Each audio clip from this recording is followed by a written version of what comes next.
kenn génnewu leen ci immeuble kenn joxu leen préavis ne leen da ngeen di génn loolu bu doon am bailleur bi man lay waxal man mii di maire bailleur bi musuma bind ne damaa soxla sama immeuble waaw lan moo fi waral li kon kenn ku ne ci yéen war na poser wu la question naam bi ñu am commencé def seeni programme ak seeni politique laal leen ne bu ngeen ko continuer contrat bi dama koy annuler ñu commencé def seen yëfu politique te dinaa ci dellu si laa leen ne yem leen wala contrat bi dinaa ko annuler te dara duma ci fekk parce que du obligation ci mairie bi risque la sax bu ñuy jël ñoom waaye nag koy jëlal risque mu ay politiciens nekk ci gannaaw di ko manipuler loolu bëgg a doon problème bu ci tollee ma annuler lan mooy problème bi ma wax leen ko tey bi ma toogee mois d'avril ñu def ñaari weer étudiants yi dañu ne dañ maa bëgg a gis ma dalal leen mairie bi ñëw ñu ne ma ah ñun daal dañoo bëgg mairie bi remboursé ñu 5 millions da ngeen remboursé parce que 5 millions yi fan la jóge ñu ne ma waaw parce que Ablaye Baldé bi muy mujjee fii weer yu mujj yi dafa amoon jafe-jafe pour fay mairie bi fayuloo ñu dem ba porté propriétaire bi commencé di rouspété ca la ñu jóg dem gisi Doudou Ka mu ne nag ah kon dinaa leen jàppale moom moo fay 5 millions ya waaye nag ñun dañoo jàpp ni léegi mairie bi daf ñoo war a rembourser 5 millions ma leen ah te moom dina doy waar ndax yow ku la doon dimbali weer wu ne mu fayal la loyer yow ak sa njaboot ba jamono ñëw mu toog ñaari weer ñetti weer loxoom jotul gannaaw beneen waay romb la yërëm la ñëw fayal la loyer bi boo dee gor doo dellu caat ci kër ne ko remboursé ma muy benn ñaareel bi mooy ñun suñuy procédure mayuma man may génne xaalis di ko jox ay nit ñu dem dépense bu nekk il faut ñu justifier ko pour ma wax trésorier payeur ne ko fayal il faut ma ne ko contrat bii la ñu war a fay te xaalis bi du génn ñu koy joxe ci loxo ak loxo man ma nekkee Ziguinchor ba léegi xaalis ñu ko génne di ko joxe loxo ak loxo ku ñuy jox dañuy mandaté dépense bi nga dem trésor fay waaye xam ngeen ni RPM receveur percepteur municipal balaa muy fay il faut nga jox ko ay pièces justificatives yu leer te su ma ko bëggee fay dama ko naan ah loyer bi de war nañoo fay 6 mois yi di ñëw contrat baa ngi nii mandat baa ngi nii moom mu doog a fay te suy fay day virer directement ci compte borom kër gi kon dem génne 5 millions ci xaalis di ko jox ay xale ñu dem loolu man moo ko mos a def suñu procédure permettre boobu la problème bi commencé ba tey ñu ne dee rek il faut ma jox leen 5 millions ñu ne dañuy jënd ay lits superposés may leen dem leen ngeen andil ma devis lits superposés lu ci mairie bi mën pour jàppale leen ñu jàppale leen ngeen jënd mun naa ko dugal ci dépense sociale waaye jox leen 5 millions ngeen dem loolu de tànk maa ngi fi du am ndax bis bu ko defee yoon dal sama kaw boobu la ñu commencé andi seeni problème ñu ñëw Ndakaaru fii même homme politique bi recevoir leen ñun ñëpp gis ngeen image ñu génn ci loolu bi ñu nee des na une semaine pour élection législative ñu ngemb leen foog ni mën nañ maa yàqal yéen a ngi fàttaliku jamono jooju Yewwi Askan Wi di doon organiser ay manifestations parce que dañoo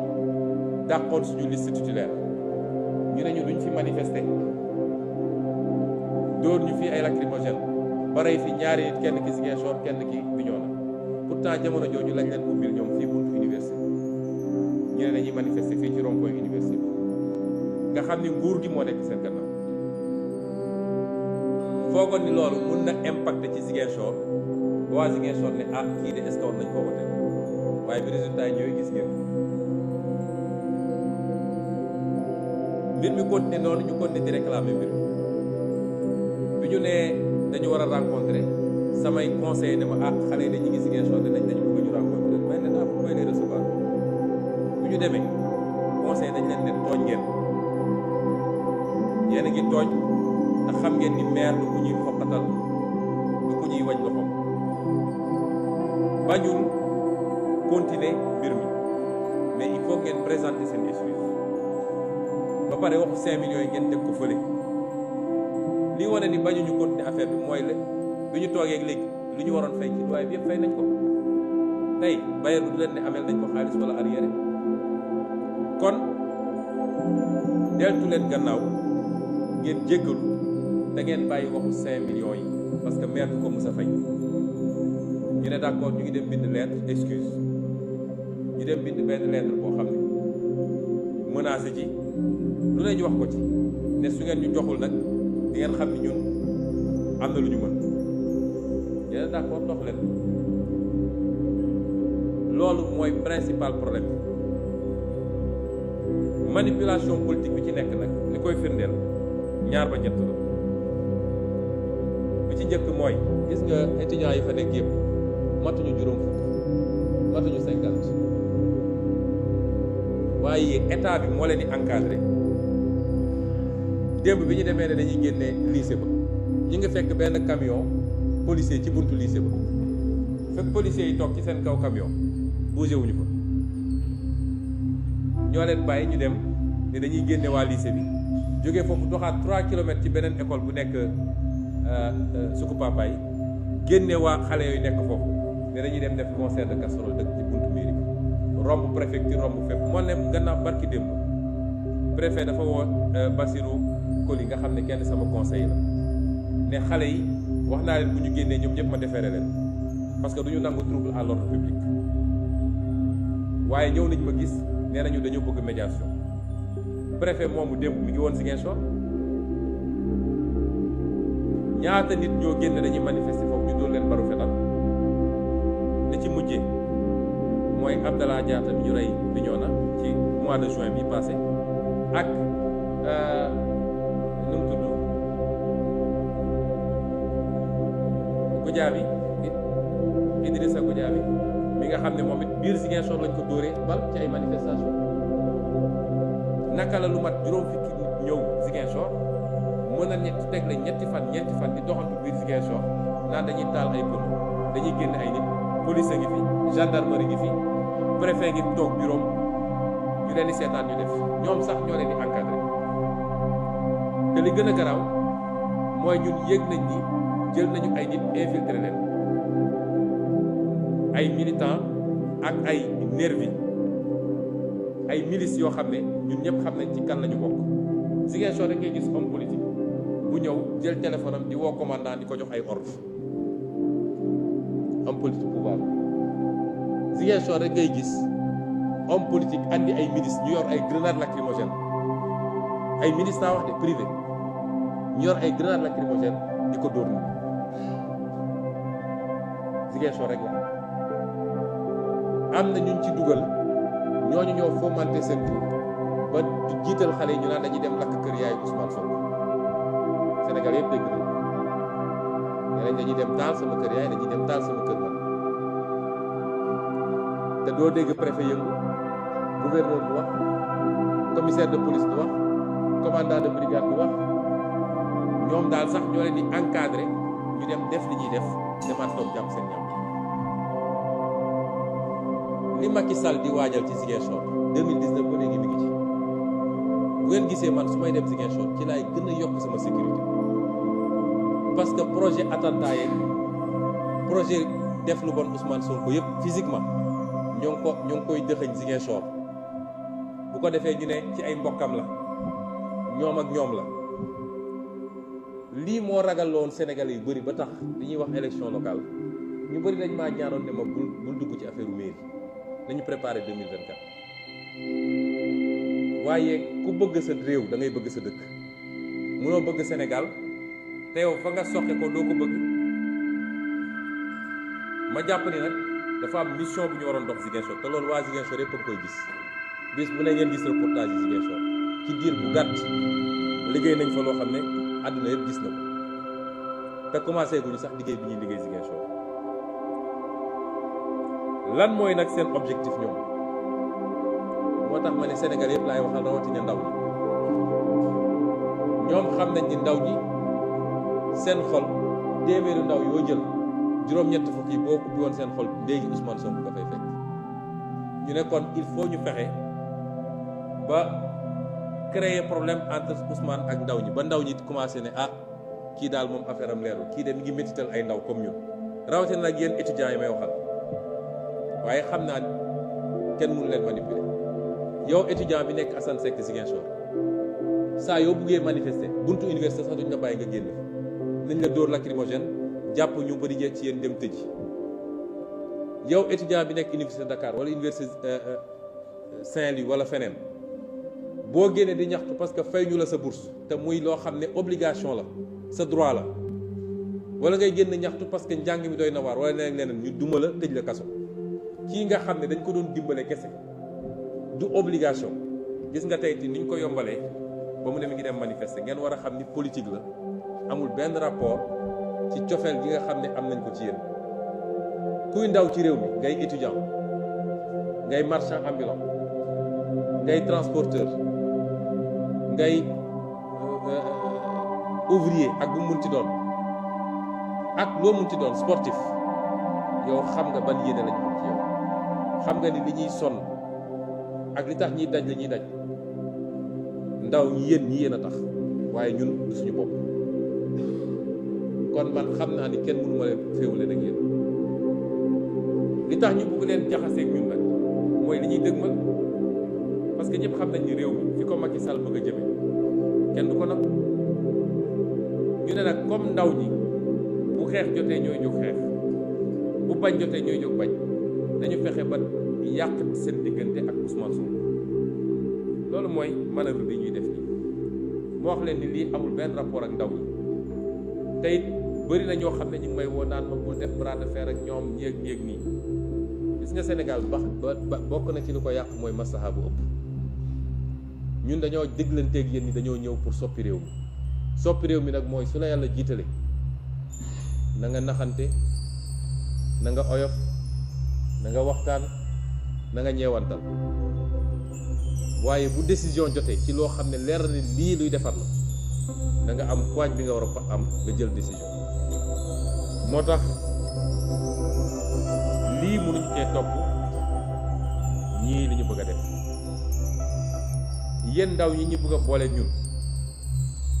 jaarale ko ci groupuscule ndaw yéen a war répondre ci lii mooy cofeel gi dox suñu diggante ak yaakaar gi dox suñu diggante ndax projet Sénégal xam ngeen ni yaatu suñu alal réew gi ñuy sàcc suñu démocratie gi dellu gannaaw suñu ressources naturelles yi ñu jaay suñu liberté yi ñi nga xam ne ñu ngi koy salfaañe loolu moo ñu booleeg yéen te xam ngeen ni bis bu réew mi tegoo suñu loxo réew mi dina defaru ci nii wala ci nali lii nag bokk na ci lii mandargal yi defar réew mi mooy suñuy ànd nañu ànd ci dëgg ñu bàyyi tappale bi bàyyi caaxaan bi ni ngeen ci mën a répondre nag mooy ma profité ci dellu si waat ci manifestation ëllëg bi dama bëgg ndawu Sénégal bi yëpp def mobilisation exceptionnelle pour wane ni entre man Ousmane Sonko ak ndaw ñi entre Yewwi Askan Wi ak ndaw ñi relation d'affection la relation d'amour la waaye surtout relation d'espoir la mais c'est une relation construite autour d'un projet c'est pas construit autour d'un homme li tax nag ma ne du ma séddee moo tax mooy boo ko nangoo ci lii xamal ni yeneen ak yeneen a ngi ñëw yoo xam ne li muy yàq dafay gën a bëri parce que pratique yi dafa yàgg pratique gu chantage pratique gu homme politique bu jël ay ndaw dajale leen di leen def noonu may wax nag waa Ziguinchor jeunes yi nekk Ziguinchor jeunes yi nekk ci lycée bi bu leen kenn manipuler ça c'est pas votre combat jeunes yi nekk ci collège bu leen kenn manipuler ça c'est pas votre combat yéen xam ngeen yéen a gi ma am ci yéen xam ngeen li ñuy liggéey Ziguinchor ma yaatal ko ci waa Ziguinchor yëpp man balaa may nekk candidat Ziguinchor dama ñëw Ziguinchor def référendum ne leen dama am samay condition man rek maa ko def man ne dama am samay condition pour nekk candidat lii ak lii ak lii meeting boobu ñu defoon place Bembeya ñëpp jógandoo ne d'accord nañu say condition ma am lu ma diglanteeg yéen am liggéey bu ma sumb Ziguinchor te laaju ma leen dara man jëluma salaire u Ziguinchor 900 000 yi maire waroon jël jëluma ci dërëm jëluma carburant Ziguinchor maa ngi dem maa ngi dellu si samay moyens bopp laay jël di def li may def biir Ziguinchor amul kenn li ma waroon jël Ziguinchor yëpp delloo naa ko ci Ziguinchor lii ma dugal ko ci économie sociale et solidaire pour ñu jàppale ndaw ñi ak jigéen ñi ci ay financement je ne coûte pas un centime à Ziguinchor man waaye yem ma ci loolu pexe bu ma am wër naa fu nekk seet ay bonne volonté pour xool lu may dajale andi Ziguinchor taay la ñëw naa andi leen ñaari camion de ramassage d'ordures may ko Ziguinchor ñëw naa andi camion bu mag 20 mètres cubes may ko Ziguinchor ñëw naa andi pondeuse à pavé pour ñu mën a defar suñuy pavé ñun suñu bopp di ko def di defar suñuy tali may ko Ziguinchor ñëw naa fekk service technique amul matériel ma ñëw jënd lu mat 10 millions ci matériel fii ñëw andi ko pour nit ñi mën a liggéey li ma dugalagum yëpp ci Ziguinchor soo ko doon xayma ay dizaine de millions la te soxla woon naa ko ci sama bopp fayakuma salaire jëluma carburant lu ma am jox ko waa Ziguinchor ban maire mooy def loolu fii nañ ma ci limal ñett musuma jënd benn billet avion boo xam ne ci xaalisu Ziguinchor kon yéen xam ngeen sama yéene ci Ziguinchor lay wane ni mbir mi politique la dem bi ñu defee seen daje am na ñu jël parole ne Sonko daf ñoo dàq ci mairie bi loolu ban rapport la am ak immeuble waaw maa dàqe parce que ñëw fekk 700 employés ci mairie Ziguinchor mu am ñoo xam ne dañuy xëy su ba ngoon jot liggéey ñu am na ñoo xam ne fii Ndakaaru la ñu nekk liggéey ñu dara mairie Ziguinchor weer wu ne ñu viré leen seen salaire loolu jaadu na ma wàññi ba mu tolloog li ñu soxla ci mairie bi defuma ko par soxar defuma ko parce que waaye dafa am loo xam ne Sénégal il faut mu jeex nit nu mu mun a nekkee fii ñu yóbbu ko ci siège u parti jàmbur Ziguinchor di ko fay salaire loolu jaadu na nit nu mu nekkee Mbour wala Kaolack di def leneen mais militant la ñu jël ko di ko fay salaire man maa wàññi te wàññi gi jeexagul lépp loo xam ne amul rapport ak mairie Ziguinchor mu ngi cee fay ay salaire yooyu ma dajale noonu moom laa réorienté ci yeneen moo tax budget bi boo ko seetee ren budget bi salaire yi ak fonctionnement bi moo doon jël 83%, investissement bi di jël 17%, ren ji salaire yi 40, fonctionnement bi 40% la, investissement bi yóbbu naa ko ba 60%. loolu mooy tax ma defar école yi mooy tax ma defar poste de santé yi moo tax ma defar télé yi moo tax programme yi gis yëpp Ziguinchor waaye suñ jëloon xaalis bi yëpp di ko jox ay nit yoo xam ne liggéeyu ñu amaluñu njëriñ Ziguinchor kon loolu dem jaxasoo ak étudiants yi xam ngeen ni loolu politique la amatul benn rapport ak li ñuy wax lii moo tax may leen du ma dellu gannaaw ci li may jëf. démb jël naa huissier jox naa ko ne ko na signifier propriétaire bi ne ko à partir de 30 janvier j'arrête le contrat. 30 janvier j'arrête le contrat man kenn du ma napp kenn du ma nappatu na leen état nag yóbbu encadré leen ñu dem taal Ziguinchor suñu bëggee bu dee mën nañ ko waaye 30 janvier mairie bi dootul fay contrat location immeuble étudiants yi nekk Ziguinchor. bu leen locataire bi génne ba pare ñaar ba ñett moo mën a am may dalal xelu Ziguinchor étudiant Ziguinchor yi ne leen duñ leen bàyyi waaye dootuma loué immeuble boo xam ne dañ koy utiliser ci wàllu politique. bu ñu génnee dinaa signé beneen contrat bu bees ak borom kër gi bu dee nangu na ko bu ko nangul dinaa jël beneen immeuble bu bokkul ak boobu. waaye immeuble bi may jël étudiants yi dootuñu ko gérer mairie Ziguinchor moo koy gérer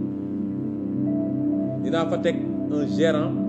boo xam ne c'est un salarié de la mairie de Ziguinchor. commission sociale mairie Ziguinchor bi moom mooy superviser nu muy doxee. étudiant boo xam ne nekk nga ci jafe-jafe soo ñëwee déposer sa dossier social ñu càmbar ko ba mu leer ni méngoo nag li ñu soxla ñu dugal la ci immeuble waaye balaa ngay dugg di nga signé benn charte mooy immeuble bi tere nañ fa lépp loo xam ne dañ koy jëmale ci mbirum politique.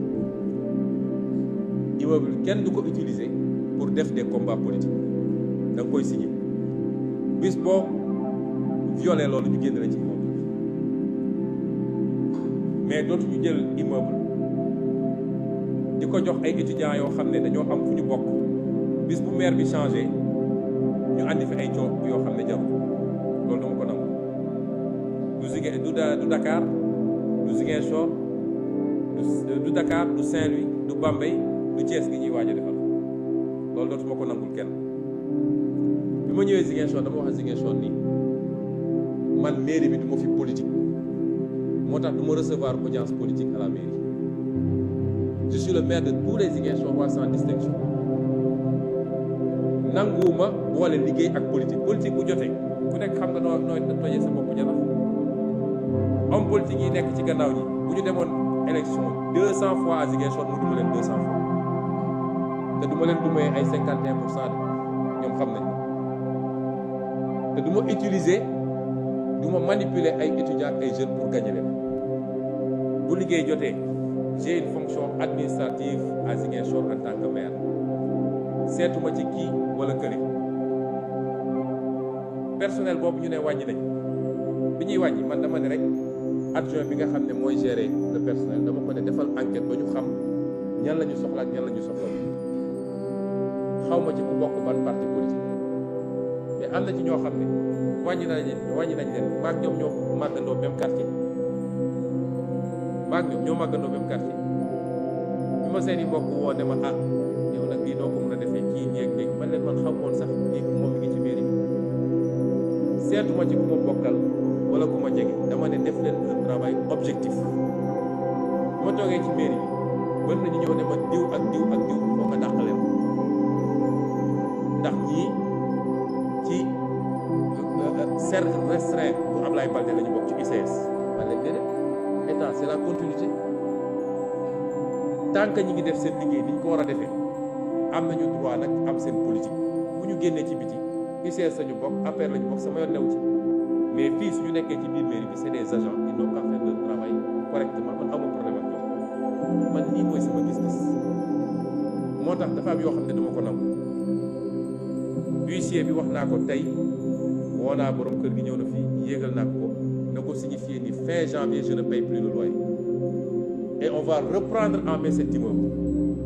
génne ci lépp loo xam ne politique la ba nga xam ne vocation sociale bi taxoon ñu jël ko ci loolu la yëpp lii laa bëggoon waxtaan ak Sénégalais yi ñu xam ni